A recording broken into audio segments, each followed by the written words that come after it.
Welcome back to the Casual Chaos Podcast. I'm your host, Jay Ash, joined as always by Jeff and Bubba. What is up, fellas? What's going on? Well, let me tell you something, brother. Sad day for 80s kids today. So it's a sad week. We got a lot. We got a lot to cover in pop culture.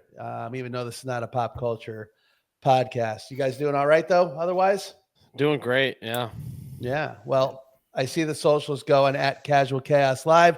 Please follow us. This is the Casual Chaos Podcast, the sports wagering community. We are here to discuss all things sports gambling related. We're talking tickets. We're talking parlays, straight bets. If you've got action on it, we want to hear from you and we want to talk about it. Again, hit us on all the socials, X, Instagram, TikTok, wherever you get your socials. Follow us at Casual Cast Live. But yeah, let's go right to the headline of today's pop culture. Hulk Hogan, 71, passed away. Icon, to say the least.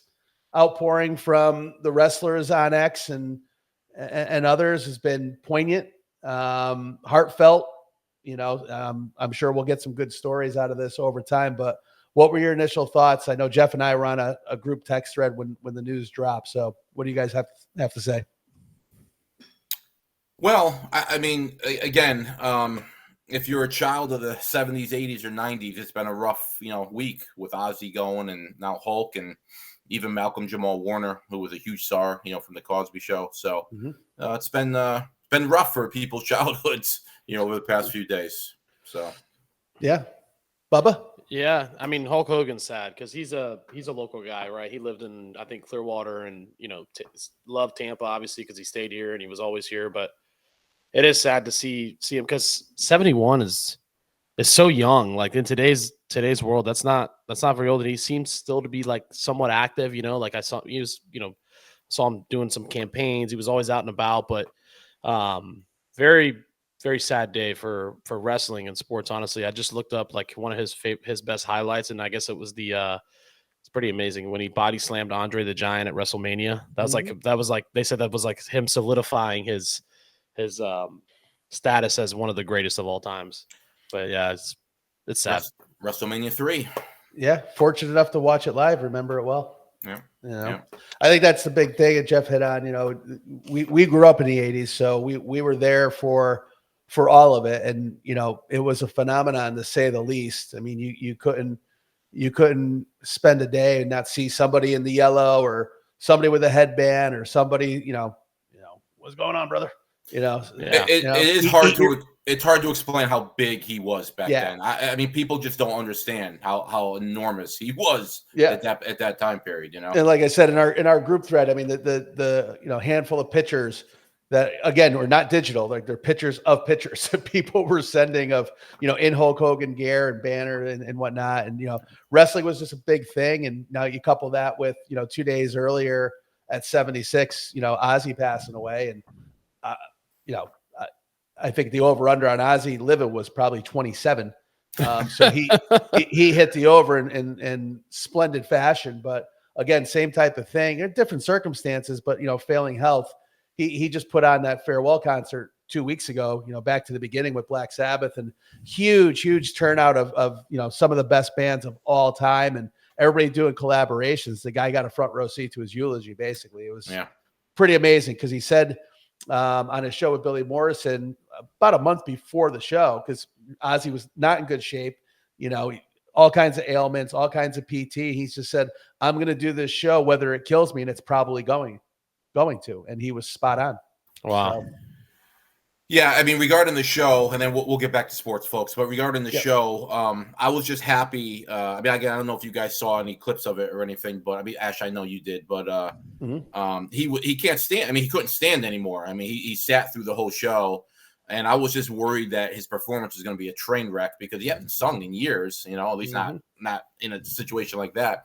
And all things considered, he actually sounded pretty good. So he went out on a high note for the most part. Yeah, listen, for a guy his age and for the ailments he had, to sing it all was Yeah. special. Yeah. So, Yeah. I mean, sound quality, I'm sure he gets a pass from everybody. So tough week. And, Theo from the Cosby Show, it's not an honorable mention here. I mean, that's, again, tragic accident, 54 years old.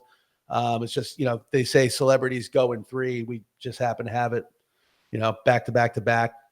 So again, like Jeff was saying, child of the late 70s, early 80s through the 90s, you lost some legends for sure. So, Yeah. so somber way to start the pod, but we're gonna spin it back around. We had the Open last week, end on Sunday, in I would say less than spectacular fashion for the field. Outside of Bryson, putting on a clinic the last 3 days. If he didn't start +6 or 7, he's right in that thing. And of course, Bubba, you had him in your bragging rights in round 1, right? So he should have bet in round 1 and then went and then he plays out of his mind. Yeah. Right. So that's been the case for all of my bragging rights. Yeah, it's like, thanks for nothing, buddy. But Scottie was the story, and that's why I'm saying it was an uneventful Sunday. It was kind of a foregone conclusion. He doesn't give up 54 hole leads, and he just he was in complete control all day Sunday. So any thoughts a few days after the Open? Anything anybody wants to comment on? Any action they had that came in or didn't come in? Real quick, I did watch a lot of the golf, and I watched a lot of it on Sunday. Like you said, it was anticlimactic. However, Rory did make a push early on. He made you think that maybe he could make things interesting, and then of course, everything sort of went back to status quo. So yeah, and then he turned into Rory. Yeah. Yep, exactly. I was with somebody this weekend, and again, it's all subjective, right? You guys will probably say this is absolute horseshit, but I asked him because I was like, I think he was just either out of college or in college and getting out of it, but when Tiger was on his run, right? And this is my thought after, and I was like, so you saw that happen, and you lived through that, and now you're living through Scheffler, right, in his run, and he just, before he could say anything, he goes, "It's almost better." He is. That's what he said, and I go, that's up for debate, right? Obviously, but it really, truly, if you look at how dominant this guy is now, Tiger's got some crazy comebacks and unreal shots, and so he's a legend, right? He's the best of all time. But when you look at what Scheffler's doing, I mean, he's got a chance to win 3 or 4 majors this year.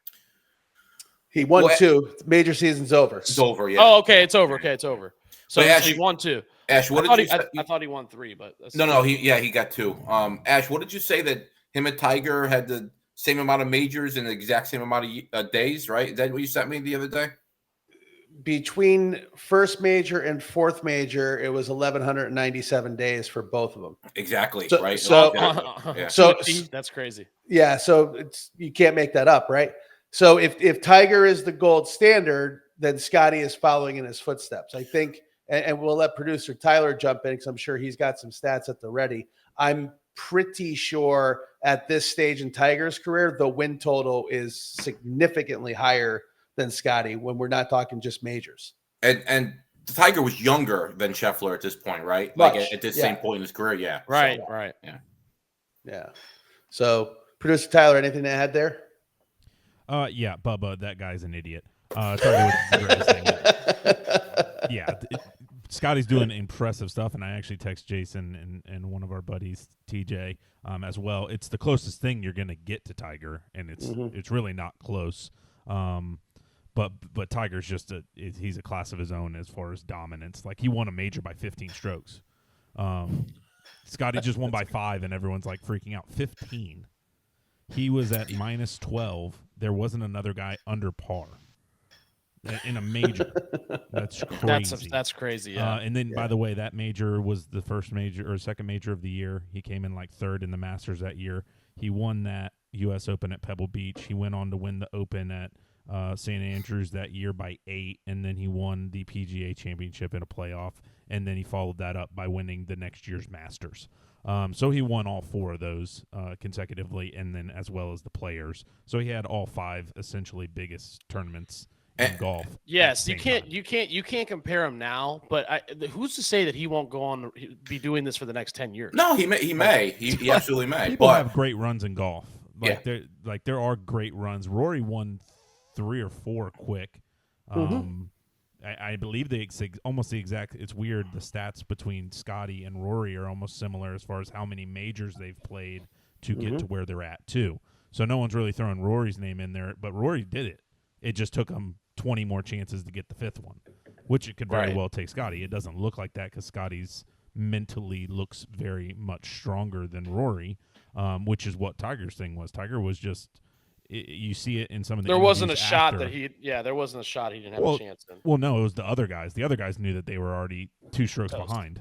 They had to go out and do things that they weren't capable of doing, and that's what these guys are going to have to go do. You hear all these guys talk on Sunday after their rounds, and it's like, well, yeah, Scottie was kind of. It was just who was playing for second. Well, you've already given up. Like that guy's already it doesn't matter how he does. He could play at par, and you're already letting him win because you're just conceding that he's better than you. And that was the thing with Tiger, right? Back then, exactly. he would get the lead, and then he would just par over. hole after hole after over. hole, and he'd let guys like Mickelson just blow up, or you know what I mean? I mean, it just happened over and over again. No one chased Tiger down. No. Like the first guy ever was Y.E. Yang. That took 54 victories on the PGA Tour to get to that. Right. Like in 14 majors. In retrospect, too, Tiger also chased people down, right? Because that was the narrative on Saturdays and Sunday. Here comes Tiger. Here comes Tiger. Here comes Tiger. We haven't seen that from Scottie. Quite.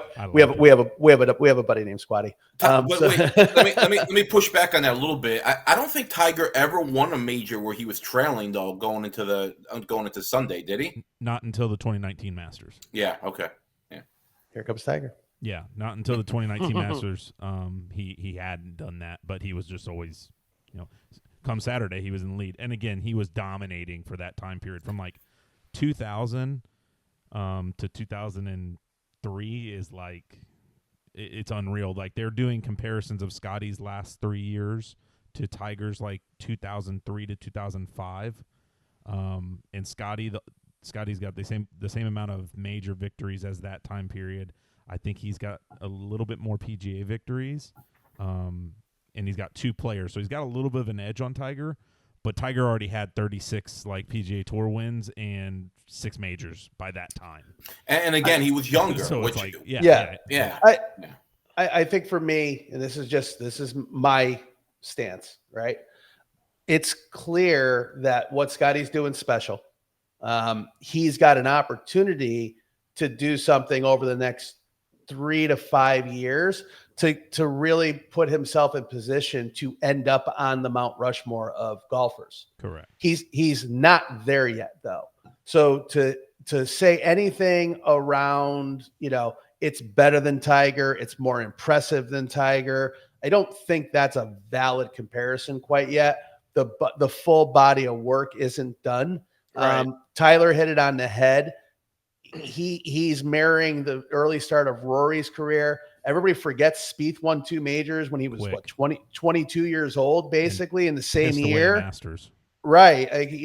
So everybody forgets Koepka has multiple majors at this point in time and just kind of disappeared too. So you can get hot, you can fade. I think the real impressive thing in a vacuum, and this is where golf probably holds up a little bit more than when we get into comparing other eras, right? We want to start talking about LeBron and Michael and just, 80s basketball versus now and shot quality and shooters and right? And then we're going to have the arguments about rest, this and that. I think with golf, I think it is fair to say with the way the guys bomb the ball now, with the equipment, the way kids come up and practice and how, you can be in your early 20s and actually go and get a golf tournament in the PGA. I think there's a lot of young talent. I think there's a lot of, still elite golfers, but the fraction of live taking away some of the best players, the competitiveness day in and day out, it doesn't make what Scottie's doing any less impressive at all, but he's not facing the best, unless it's in the majors. And the guys that live have taken 5 steps back with the exception of Bryson. Yeah. Right. So it's just a weird time, but it is also, that's a good point. It's no disrespect to the Marco Meras of the world, but when Young Gun Tigers is sneaking up on all these guys that, in their late 40s, early 40s back then was old, right? When Lee Trevino and those guys were in their 40s, they looked like they were 60. You know what I mean? Yeah, well, you're talking about the equipment, which is, no doubter in terms of how different it is over the decades. But the one thing Tiger brought into golf was golfers actually getting in shape. I mean, nobody was in shape before him. He was like the first guy who, trained for golf. And then you saw a lot of people started to do that afterwards, obviously. But then Shane Lowry said, "Hold my beer." Yeah, right. But the last Hatton, and Hatton too. Oh, you leave that little leprechaun alone. The last thing I'll say, I mean, just as far as the difference between the two, and this has nothing to do with their playing ability, because I'm the last person that could, talk intelligently on that. But like we were talking about with Hogan in the 80s, Tiger was a phenomenon, as far as he was so popular. The ratings, the TV ratings was through the roof. I mean, it was just insane. Like, it was Beatlemania for him. You know what I mean? Right. It was crazy for a period of time. Yeah, no doubt. So, and listen, I'll just wrap my end up. I like Scottie a lot, and I like the fact that on the course, he's a killer on the course, right? It looks easy. Yeah, he's there to win. He's got something, and they all talked about it on Sunday. Between his ears, he is out there to win. And he cares, he competes. But when that round's over, he's going back to his family. He's going back to his faith. Like, he'll do his practice routine and everything. He doesn't get caught up in the noise. And we break Rory's chops on this show all the time. Rory doesn't have that capability. And a lot of these guys don't. You know what I mean? And it's okay. But how many guys do you confidently think can win a major moving forward? It's down to like 3 or 5 guys that you're like, okay, I'll be shocked if they're not in the top 5. And then it's going to be some random, right? You know what I mean? No one had JJ Spawn before the US Open. No. Yeah. That type of thing. So I'm all for it. I like it. I thought it was a great way to wrap up major season. We've got some tournaments. We got 3M going on this week. It's not anywhere near as exciting, but we've got, the FedEx Cup playoffs coming up. Get ready, and then on this side of the pond, we got to see what the Americans are going to put out there for the Ryder Cup. So that's what I have for golf this week. Yeah. Anything else? Yeah. All right. That's the only thing, Bubba. Ask someone that doesn't watch golf if they know who Scottie Scheffler is. They know who Tiger Woods is. Tiger Woods is known. I would say for better or worse. I would say anybody, even if you don't watch golf and you're my age, you know who Scottie Scheffler is. No chance. Yeah, I think you'd be surprised, Bubba. Yeah, I think you'd be. Your surprised. wife might not, and you probably won't talk to her about him. She might not know who Tiger Woods is either. No, everybody knew who Tiger Woods is. I'm talking about back then. Who Tiger Woods is. Yeah. Well, we know the Louisville police officers don't know who Scottie Scheffler is. So. That's true. That is true. Fort Lauderdale police or Orlando police know who Tiger Woods is as well. So they both have run-ins with the police. It's very similar careers, really. Very similar. Speed dial. All right, well, let's get into talking tickets. Yes, sir. We'll get into. We'll go. We only got a few here. We got Rain Man sent us 2 bets that he made. One, we'll get the loser out of the way quickly. Jose Altuve, I guess, didn't have someone banging the drum for him here because he had him hitting at least 1 home run against Arizona against the Diamondbacks, and that did not hit for the Rain Man. But he did have a nice little tasty one. I believe this was Tuesday. He had a little 3-leg parlay here with the Brewers money line, the Astros money line, and the Dodgers money line, all hitting a little $70 bet, $69 bet to win $459. Awesome hit there for Rain Man. You guys hit any good little parlays this weekend or anything special? Not at that level. No. Yeah. I played a few, but they didn't work out. So no. I think the Astros on Tuesday night, I threw a little coin on them, and they ended up winning 3-1. Got dicey though in the last inning. I don't know if you guys watched that. They had their bases loaded, 1 out. The other team, I forget who it was now. Thinking Mariners maybe. Mm-hmm. And don't ask me. I don't know. But that's it. That's all I touched this week. So no parlays, just straight up on the Astros, and they came through. So. All right. Nice. The Mariners just traded for Josh Naylor. It looks like I just saw that. Yeah. Breaking news. Yeah. First baseman going over there. I just looked at my bragging rights bet, and that's gonna be a loser before we even get to it. It's good stuff. Well, that's Right. all we really have there for bets as far as from the community here, guys. Send us your tickets at Casual Chaos Live on Instagram, Twitter. You can find us on all that stuff. We can get your bets on here, talk about them. Hopefully, praise you for your W's. And not have to talk about the losers, but we do talk about them all. But send us your tickets, guys. Helps us have some good conversation, helps us know what you guys like to bet, and hopefully we can maybe give you some good luck. Well, it's the dog days of summer. That's why we're getting fewer and fewer tickets in. But as you see, we got the baseball tickets. Bubba just referenced the trade, so in the business we like to call that a segue. Let's get into the approaching and looming trade deadline. What are you guys paying attention to? Well, I mean, selfishly, the Yankees, right? So they need a lot of help. They need at least one starter. They've had some bad luck as far as injuries with their rotation, so they need at least one starter. They probably need at least one reliever, like one high-end reliever.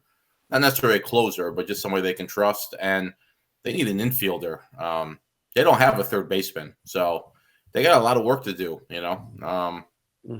Luckily, they got a pretty decent farm, so I mean they can make trades if they. Now they don't have the best farm, not even close. So if there's like somebody out there that's in demand, they may not be able to outbid other teams. But we'll see if Cashman can work some magic. And the great thing about Cashman and the Yankees is that their trades usually come out of the blue. It's not one of those things where you hear people talking about it for days, and then it happens. So we'll see. I mean, hopefully he could do something sneaky and get a player or two, We'll see what Tampa does, because Tampa's been known, even when they're in contention like they are now, they've been still known to sell, They just keep doing that cycle where if they got a player that's coming up, for a big deal, they'll trade him for younger, prospects, and they just keep rebuilding the pipeline. I mean, that's basically what they do. So it'll be interesting to see what they do this week coming up. Yeah. I've been seeing some articles about, and I think this would be good for baseball. And I think it's kind of what the Pirates do, but I've been seeing stuff about Skeens getting traded. I'd be shocked, Bubba. I really would. But they would get whoever they wanted as far as prospects. Well, that's the thing, though. That's the thing. He would almost get too much. I don't know if anybody would give up what it would take for the Pirates to get him. Yeah. Because they'd be asking for the world if they let that guy. I mean, because he's still got, I think, 3 years of control. Under like very, very, he's on a cheap contract. Yeah, so they would want. They'd be asking for the world, basically. Yeah. And he would absolutely help any team right now, even if you're the Dodgers, the Astros. I mean, if he comes, he's a game one winner, right? If you put some runs on the board, he's a game one winner. You put him on the right team, he's a game changer. Yeah. I think there's some teams asking about Libby Dune as well.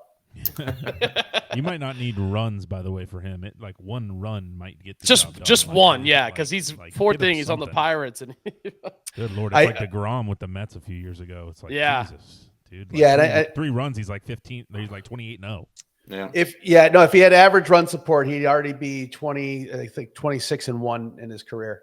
It's an average run support is considered 3.8 runs a game. So it's going to be like when DeGrom won the Cy Young at 11-10, right? Yeah.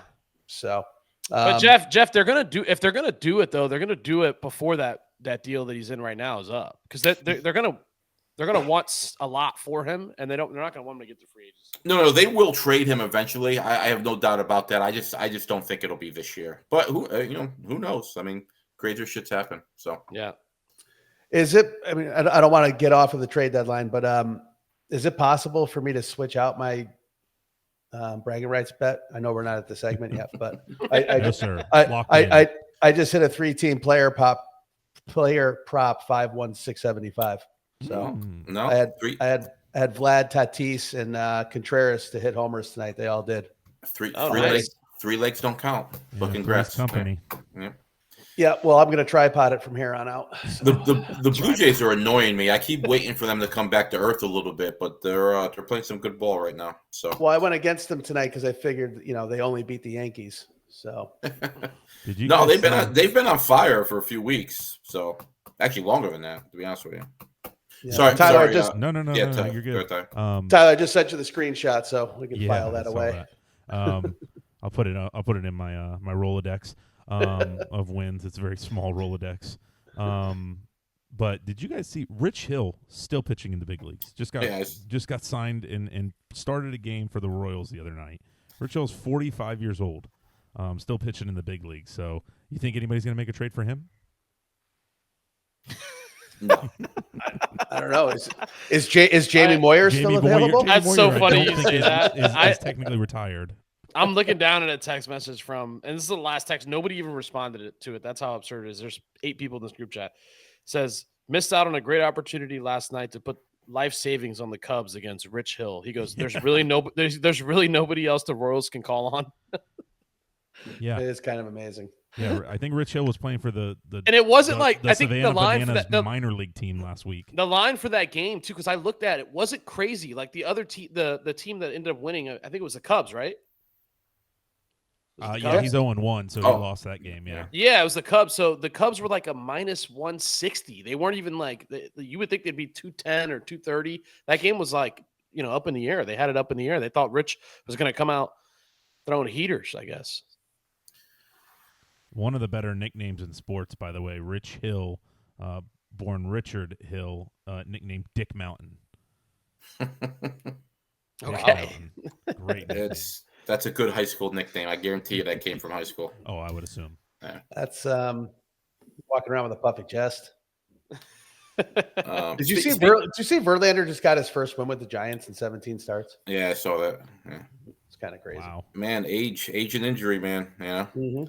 Speaking of baseball real quick, and we've touched on this slightly over the past few weeks, but we should have 2 good home run races in the AL and the NL. You got Raleigh's got 39 and Judge is 37. They're pretty much way ahead of the pack in the AL. But in the NL, you got Ohtani with 37. You got Suarez with 36. He will get traded, so we'll see where he ends up. Mm-hmm. And you got Schwarber with 34. So they're the only what's that? 1, 2, 3. They're only 5 players with more than 27 home runs in baseball right now. But you should have a good run between the 2 leagues as far as who ends up taking that title. So you think there's any chance the Yankees make a move for Suarez? I'm sure they would love to. He's a rental. That's the only problem. So, they're going to have to give up big prospects for a guy that they probably won't. And he's old too. He's not young. He's 34. Yeah. So it's a guy that they most likely won't want to sign. But he's another one. I mean, the year he's having, you put him on the right team, and he's a difference maker. Mm-hmm. So. But yes, I mean, I'm sure they would love to have him. I just don't know if they can win a bidding war with him. I don't think they'd give up Spencer Jones for him. Just to shouldn't give up Spencer Jones for anybody. Well, Spencer Jones, despite what he's doing right now, there's some holes in his game. I mean, he's still got a lot of swing and miss. So anyway, we'll see what happens there. But I don't think they would give him up for a rental. I don't think they would do that. So sorry, Tyler, what were you gonna say? No, you're good. I was just talking about the things to watch, like you're saying with the home run race. Aaron Judge got the Triple Crown, like potentially in his sights right now, leading the league in average by 20 points, more than 20 points. Obviously, 2 behind home runs with Cal Raleigh, and then only 2 behind RBIs. So I mean, Aaron Judge could be sneaking in to a Triple Crown conversation. Yeah, and it's weird because the not last year or not in 20. So what are we in 25? So in 22 and 24, he was fighting for the Triple Crown in those years too. He lost the batting average. He won the home runs and RBIs in both those years, but he lost the bat. He came in second in batting average in both those years. The weird thing about Judge is he has not been actually playing well for a while now, despite what the numbers say. He's been, he had that real bad stretch, right? He had that real for maybe 7 or 10 games, but since then he's been struggling a bit. We're talking about over 2 or 3 weeks now. So the good news is I'm hoping he's going to catch fire, which he usually does at the end of the year. So he's 22 points up in batting average. He's 2 off the lead in home runs behind Raleigh. He's 2 off the leads behind Suarez, tied with Raleigh with 84 RBIs. He's number 1 in hits by 10. He's got a 453 OBP. So he's number 1 there. He's number 1 in slugging at 717. Otani's at 620.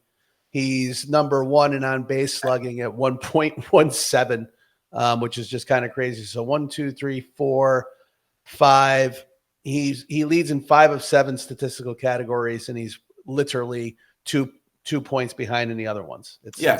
His overall numbers are ridiculous. So yeah, it's getting to the point like that message we were going back and forth the last week. It's starting to be like he's almost underrated. Yeah, no, people just take it for granted. They don't understand that he's putting up one of the best right-handed seasons in baseball history.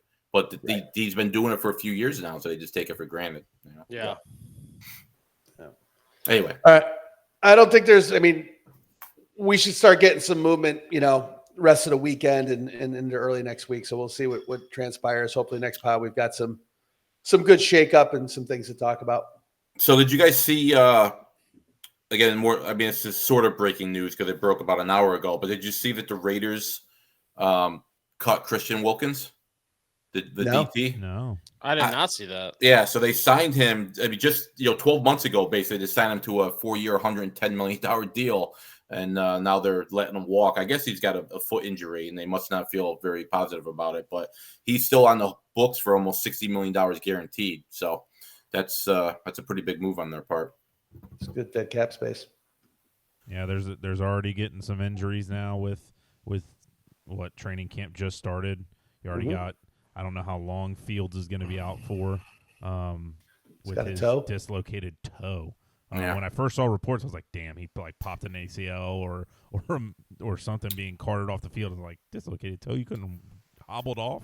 Did you see what toe it was? It wasn't his big toe, was it? Really? I don't know. No, I'm asking. Does anybody know? You shot off my pinky toe. Yeah. But what about interesting the Titans? Will Levis getting surgery like real late. Yeah. When this what's the deal there? I mean, it's Cam Ward's job now. He just lost every opportunity. He probably had to maybe have a starting job with the Titans or maybe in the NFL. I mean, it's crazy to have a surgery like that. That's this late. Shoulder injuries. I mean, even with modern medicine, you just don't guarantee you're coming back from that. So yeah, it's just weird that he had it so late. Like, why didn't you get it done right when the season started or stopped last year? Like some bad advice or probably they probably keep money or what? It's the same thing with pitchers, right? I mean, a lot of times they get advice that let's try this before we get Tommy John surgery. Yeah, it's right? last resort is to cut them open. So most of the time, and I'm sure there's a healthy. Hey man, if you're not in camp, you're never getting that job back. Yeah, I mean, I don't know. I mean, Cam Ward. I don't know if he saw clips of him talking shit with his D tackles and stuff like that. Like during practice, people were like, "This guy's like, he's a wild child." Cam Ward. Let's talk a little Cam Ward. Yeah, let's talk a little Cam Ward. So, he's not young, right? What is he? 24, 25, right? Probably something in that ballpark. Yeah, because he went to 3 different colleges. So yeah, I think he's 23. The thing about him is that he's a severe risk taker, right? So we'll see if that works in the NFL. It usually does not. It's a lot of interceptions. Who's the guy I'm thinking about? Ash that he's 23, by the way. Yeah, 23. Okay, who's the guy who played for Tampa recently? Jameis. Yeah, he's way better than Jameis. Don't say. I mean, Jameis. There's nothing wrong with Jameis. Jameis statistically was great. He was also bad statistically. And that's what I think. I'm worried about Cam Ward a little bit with that. I think he's going to put up huge numbers, but I think he's always going to be a turnover machine. That's what I'm a little worried about with him. So yeah, but can he eat a W? Yeah, that's the other thing. Yeah, I definitely time will tell what he's going to do. It's hard for all these guys, and I've said it before. I don't know if I've said it on the pod, but making these guys come in year one and start right away, and this is a different situation. He probably wasn't going to absolutely start this year, but now he's definitely going to. But you don't get any time to really learn the NFL. It's a different game, and especially for the quarterback position, like you got to learn and see it for a year or two. Like there's very few guys that come in and do well in that situation and have success. Very, very It's rare. few. It's rare, yeah. So, But you're right. They get them up thrust for into disaster that already. Yeah, they get. But it thrust could be into good. that It far could be more. good for him. It could be good for him. I think he's a mentally Trial tough by fire. guy, right? He's had some injuries. He had to battle through. He's played for a lot of head coaches. So I think mentally he's tough, to handle it if he does struggle. We talking about Cam Ward still? Yeah, Cam Ward. Yeah, if he gets in there and throws 3 picks the first 3 drives, I don't think it's going to change the way he plays the rest of Listen, it doesn't. There's a lot of different ways to look at it. No season is indicative of the next, but Troy Aikman won 1 game his rookie year and looked like it was going to be catastrophic. He's in the Hall of Fame. Peyton Manning threw the most interceptions, I think, until just very recently of any rookie in history. It worked out okay for him too. right. And the less sexy answer is offensive line and coaching matters. Bo Nix, and again, older guy, I think he was older than Cam Ward. I mean, we know he played 447 college football games, but the Broncos last year, top 3 offensive line they finished the season with, and Sean Payton. And they went to the playoffs. He threw for 3,600 yards, 30 plus touchdowns. Right. So I don't know if Tennessee's got those chops this year. I don't think they have the offensive line, and that coach looked like he went batshit crazy coaching Levis last year. Well, the only 2 things. Their O-line is bad. Back to Bo Nix. Did you see that he spent a week with Breeze? Like Peyton hooked them up, and they spent a week together, like a full week. I forget where they were, but they just hung out together, like talking QB. Yeah. So that's pretty interesting. But going back to your point about you talk about Aikman and Manning and those guys. Football's a little different back then. They were more patient with those guys, right? Those top guys. So They weren't making as much money. Right. And to Tyler's point, I mean, if he shits the bed this year, which I'm not saying he's going to, but if he has a really bad year and then he struggles again next year, I mean, they'll move on from him like that. Whereas they didn't do that 20, 30 years ago. I would say that's true historically and today's age, but didn't the guy from the Panthers wasn't he really shitty? And then they stuck with him, and he ended up. Well, no, they benched him. No, they didn't stick with him. They benched him. They benched him, but they brought him back because they had no choice. They had no choice. He got hurt. Yeah. He got hurt. And he's got some time. He's got time. He's got 2 or 3 years to figure it out. Well, the thing is that there's always another team to take a chance on those guys. So it's like top guys. So right. It's not like he's going to get even again. And I'm not saying he's going to. I do think he's not going to be a great quarterback. I think he's going to have a lot of turnover problems in his career. But even if he did struggle, there will always be another team to give him a second chance. Yeah. So he will have a better year than Shador. Well, you would hope so, since Shador's probably not going to play. Yeah, he might. Shador might do really well for the Toronto Argonauts. We'll see what happens. Yeah, that'd be awesome if he went there. The Bucks placed their 449-pound kid on the unable to play list. I'm shocked. Shocking. So, do we think he needs to get down under 440? No, I just think it's the heat. I think he's only going to play in dome games. Okay, bring him in. Yeah, they'll bring him in. That's my theory on that. He can't take the heat. This Florida heat. You got the wrong team. Didn't he go to the University of Florida? He did. He did go to Florida. Didn't play any dome games in college. It's an interesting strategy, Cotton. The road to nowhere, fellas. The road to nowhere. Good so he did they say what it was for or no? He's 449 pounds. He probably couldn't finish that. He probably couldn't finish like their fitness test. Would be my guess. He's been working hard to lose weight. They want him to lose more. Oh my God. It's just about trying to get him better to be a healthier player and get him on the field a little bit more. There you go. That's kind of where I'm at right now. Thanks, Todd. Yeah. It would be great to have him and Vita Vea, like, just if we need a sneak or something. Dude, you just need 1 yard, just give it to both of them. Like, it's just mass. He's the tush push killer. 1,000 pounds. So nobody ever told him, like, he found out for himself that he had to be in shape coming into camp. I mean, and what's going on? It's the first time someone's mentioned his weight. It's the first time. There's just no way he loses it. He's only going to play against the Eagles. It's the only reason why they drafted him. Yeah, it's just for the tush push. Just lay down. Just lay Crazy. down.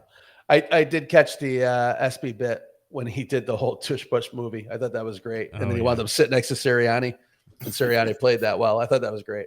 So, all right, let's move on to bragging rights and get this show on the road. Yeah, let's all hang our heads again. Yeah, well, I'll rip through them quick here.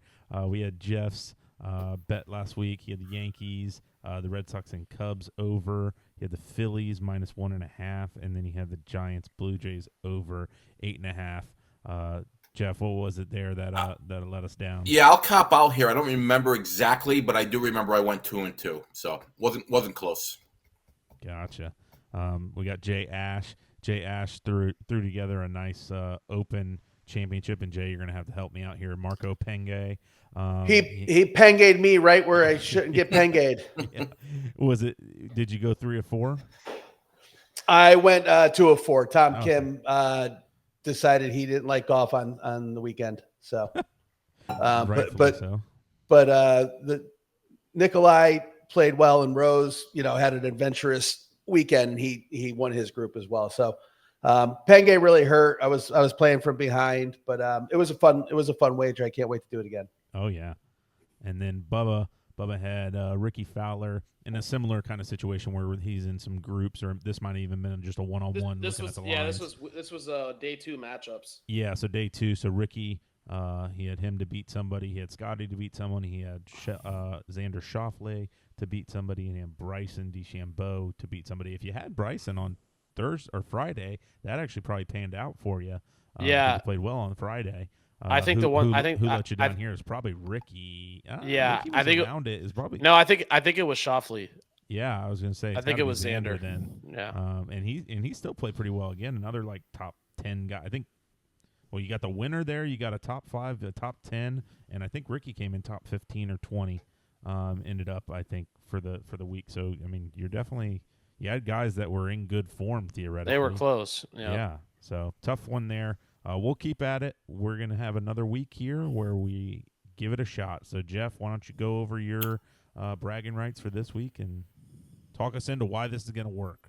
Yeah, so it's a light night in baseball, MLB tonight, but I purposely took all underdogs on this one. So 25 is going to pay just under 670. I got the Blue Jays winning outright, and they're pounding Detroit right now, so I'm in pretty good shape there. The other game that's going on right now is the Padres and the Cardinals, and unfortunately, Cardinals are up 8-5, I think, in the 5th or the 6th. But that's still winnable. So we'll see what happens. And then, yeah, Jeff, I hate to stop you there. I won my bragging rights. I'm the winner this week. You won? Yeah, I thought it was day 1 too. It was day 2, and all 4 of those guys won their matchups.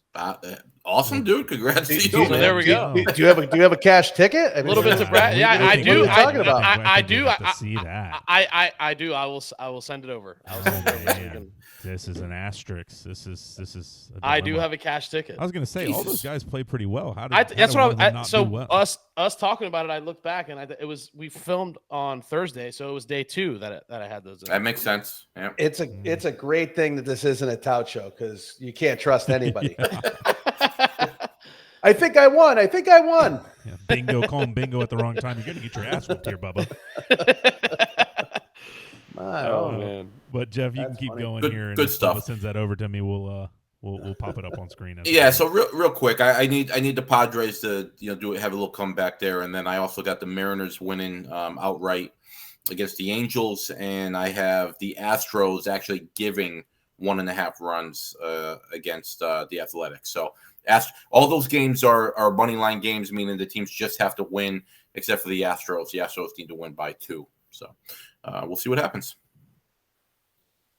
Very nice. And then Jay, go ahead with your bragging rights for this week. Yeah, I lost. Got the Tigers, who are, as Jeff pointed out, getting pounded. I took the over in the Astros game. I took the over in the Cardinals Padres game, which is already in. And I took the under in the first inning. No runs in the first inning, essentially Angels and Mariners. So that's got 3-1 written all over it. Tigers will be the only loss. They had a 1-0 lead, and then it all fell apart. And then we'll go to and that's a $25 bet to win 327 there. That's a $25 bet to lose 25. Well, yeah, it's completely lost at this point. Bueno. Oh, man, that's And awesome. then we got Bubba, Bubba, don't worry, we'll get somebody on this to make sure that we track your winners and losers from now on. But go ahead with yours here, Bubba. So I've got the Mariners to win outright. They're a dog. I've got them to take it tonight. I've got the Astros. I'm with Jeff on that. I didn't take them on the run line. I took them money line, but unfortunately they're down 3-0 right now in the bottom of the fourth. And then I've got two tournament plays. These are tournament long plays, and I have DeChambeau to beat. Let me see here. DeChambeau to beat Rahm for the whole tournament. So that's a matchup play for the tournament. And then I've got Neiman to beat Hatton for the tournament. He's a dog. So I think Neiman, that'll be tough for him, as Hatton's been playing pretty well. So we see this is some live golf here for you guys. Yeah. It's a home game. It's a home game for the Leprechaun too. Betting against them. He is from the Great Britain. 25 to win 356 and start a streak of bragging rights winners, because I think we've only had one and then done for a long time. So Yeah. And then I did get this sent to me. So now we do have a bet here, a slip that does say 1/loss. So we're just gonna have to trust him that he got the W on that one. it'd be a negative number. Yeah. Oh yeah. There you go. There you go. Well, so that is a winner. congrats. So we do have a bragging. Is this the first bragging rights winner not named Jay Ash? No, I won one. So Yeah, I think- Jeff I think won. Jeff we won all- you won a big won ticket, one. Jeff. Yeah, I did. Yeah. So I think So we all got one now. We all got one win. So very nice, very nice. Well, who's gonna? It's the race to 2. So race to 2. It's very exciting stuff here on the Casual Chaos podcast. Send us your guys's. If you guys want to participate with the bragging rights, just send them in. See if you get bragging rights over these three knuckleheads here, and maybe you'll probably know if you won or lost pretty quickly after, not maybe a week and a little bit after. It can't be hard to beat us. You just got to get 1 out of 18 weeks, and you're right on par with us. to be clear, if you're going to send something in, and we hope you do, it's got to be a 4-leg. So got to be a 4-game type bet. So. Yeah, I think we might need to go to tripod. Yeah, we went cold and we considered it, but we didn't really make a call on that. Yeah, we'll see what football season brings. Yeah, it's more fun losing, to be honest with you. It's better for the pod. So I hear you. Yeah, I think that's what people say at meetings too when they're at their 12-step program. So, all right. So this episode is brought to you by Gamblers Anonymous. You can see the socials at Casual Chaos Live. DM us with those tickets, whether it's for bragging rights, whether it's just your tickets. Feel free to reach out to us. That's the easiest way. DM through Instagram, but you can hit us up on X. You can hit us up on the TikTok. Anywhere you want to socialize with us, we're available. Follow us as always on YouTube. These are video podcasts. So if you're listening to us on Apple or Spotify, hit your video. Same thing on YouTube. We appreciate it. Subscribe. And like. Yep. And like and subscribe and like. You can do it all. It's free for the time being. We're eventually going to charge. YouTube told us they're going to start charging, so we're just going to pass it down. We're going to keep it at 0 as long as we can. So get on board now. Join the party early on. That's all we have. It's a good show. Again, we started off on a somber note. So RIP to everybody and to all the fans out there. You know, we know a lot of people are mourning. So enjoy the highlights. Enjoy listening to Ozzy and some of the old tunes. And we're going to catch you next week. Jeff, Bubba, producer Tyler, thanks for hanging out again tonight. All right, Thanks, everybody. fellas. All right, guys. Woo!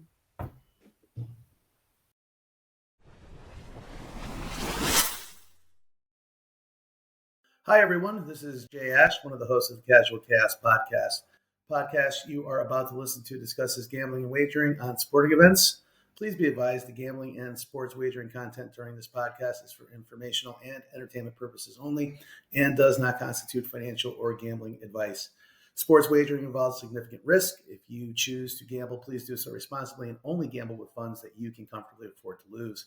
All opinions, wagering tickets discussed, or implied wagers on the Casual Chaos podcast are not guarantees to result in financial gain. You must be 21 years or older or of legal gambling age in your jurisdiction to participate in sports wagering. Please verify the gambling and sports wagering laws and regulations within your jurisdiction prior to placing bets. Listeners are solely responsible for their own wagering decisions and outcomes. If you or someone you know has a gambling problem, help is available. Call or text the National Problem Gambling Helpline at 1-800-GAMBLER. That's 1-800-426-2537. We encourage everyone to engage with sports betting responsibly. The host and the Casual Cast podcast assume no liability for any losses incurred as a result of listening to this content.